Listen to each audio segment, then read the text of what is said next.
آسمان ساتوں آسمان کی مخلوق، زمینیں ساتوں زمینوں کی مخلوق، سمندر، ہوا، پہاڑ، دریا، جنات، انسان، درندے، چرندے ایک پلڑے میں رکھ دیا جائے، لا الہ الا اللہ، لا الہ الا اللہ، لا الہ الا اللہ ایک پلڑے میں رکھ دیا جائے، وزن کیا جائے، سارے آسمان و زمین ہلکے ہوں گے، لا الہ الا اللہ بھاری ہوگا۔ ہماری یہ دعوت کیوں ہے؟ لوگوں یہ کنجی ہے جنت میں جانے کی، لوگوں عقیدے کی اصلاح جنت کا سب سے بڑا دروازہ ہے۔ توحید سمجھ آئے گی تو جنت ملے گی۔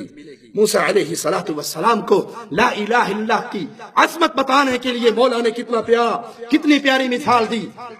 یہاں یہ یاد رکھیے، یہاں لا الہ الا اللہ پڑھنے سے مراد اس کو سمجھ کے یقین کے ساتھ پڑھنا ہے۔ خالی تسبیح پھیرنے کا فائدہ، خالی رٹے مارنے کا فائدہ، لا الہ الا اللہ بھی کہتے رہو، یا علی مدد بھی کہتے رہو، یا لا الہ الا اللہ بھی کہتے رہو، یا رسول اللہ مدد بھی کہتے رہو، لا الہ الا اللہ بھی کہتے رہو، ہاتھ میں تعویذ اور من کے امام سامن بھی باندھتے رہو، لا الہ الا اللہ بھی پڑھتے رہو، کوٹھی پہ کالی ہنڈیا بھی رکھتے رہو، لا الہ الا اللہ بھی پڑھتے رہو، چوڑی گاڑی کے آگے جوتی بھی باندھتے رہو، لا الہ الا اللہ بھی پڑھتے رہو، بھینس کے گلے کے اندر ڈل بھی باندھتے رہو، لا الہ الا اللہ بھی پڑھتے رہو، بابے دھنکے کے ڈنڈے کھاتے رہو، لا الہ الا اللہ پڑھتے رہو، توتے شاہ کا نمک چاٹتے رہو، تو اس لا الہ الا اللہ کا کوئی فائدہ ہو سکتا؟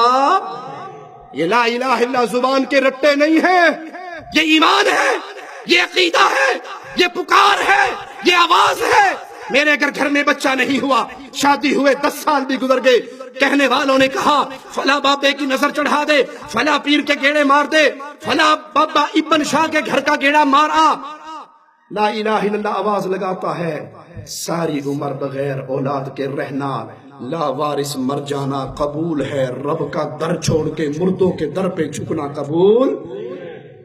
یہ ہے لا الہ الا اللہ، یہ عقیدہ ہے، یہ جماعت ہے، یہ منہج ہے، یہ تحریک ہے۔ یہ اللہ کے علاوہ کسی کی عبادت کرنے کے لیے تیار نہیں ہوتا، وگرنہ تو لا الہ الا اللہ کی تسبیح کرنے والے تھوڑے ہیں۔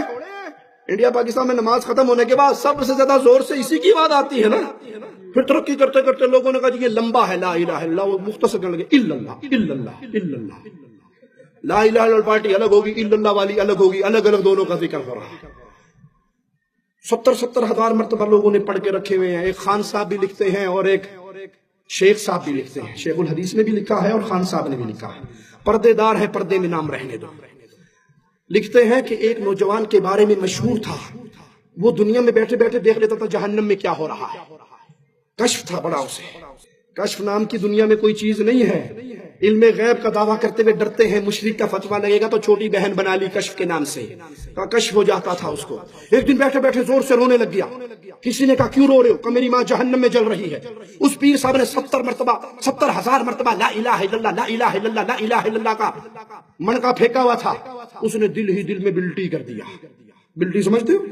حیدرآباد ٹرین سے بلٹی کراؤ بمبئی میں چھڑا لو، اس نے بھی بلٹی کر دیا، بلٹی چھوٹ گئی، ٹھٹھا مار کے ہنس پڑا، کہا چچا میری ماں جہنم سے نکل کے جنت میں جا رہی ہے۔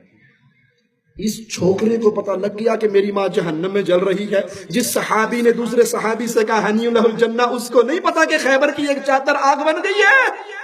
تم نے اپنے پیروں کو صحابہ سے بھی بڑھا دیا۔ انا للہ و انا الیہ راجعون۔ یہاں لا الہ الا اللہ سے مراد کیا ہے؟ سارے طواغیت کا انکار ہو کہ اللہ کے علاوہ کوئی نہیں جس کی پوجا کی جائے، پوجا کا برحق مالک صرف اللہ ہے۔ لا الہ انکار الا اللہ، بولو اقرار۔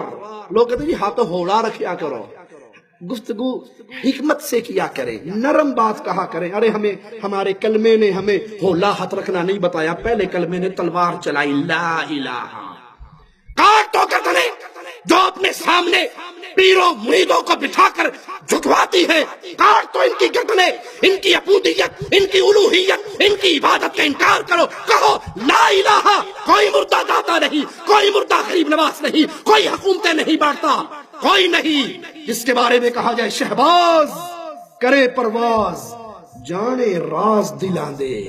ہمارا شہباز پرواز کرتا ہے، دلوں کے راز جانتا ہے۔ اس کے مزار پہ اس کی زیارت کے لیے جانے والی بس الٹی ہوتی ہے، 200 بندے مر جاتے ہیں، سوتا ہی رہ جاتا ہے، اس کو نہیں پتا مریدوں کا بیڑا غرق ہو گیا۔ کوئی نہیں ایسا، لا الہ۔ کاٹو کرو. جب یہ کام کر لو پھر اگلی بات کہنا الا اللہ. داتا اللہ ہے، مشکل کشا اللہ ہے، حاجت روا اللہ ہے، بگڑی بنانے والا اللہ ہے، اولاد دینے والا اللہ ہے، شفا دینے والا اللہ ہے، بیماریاں ٹالنے والا اللہ ہے. جب اس ایمان و عقیدے سے پڑھا جائے گا لا الہ الا اللہ تو قیامت کے دن انسان اللہ کی جنت کا مہمان بنے گا. مسند احمد، جامع ترمذی، ابن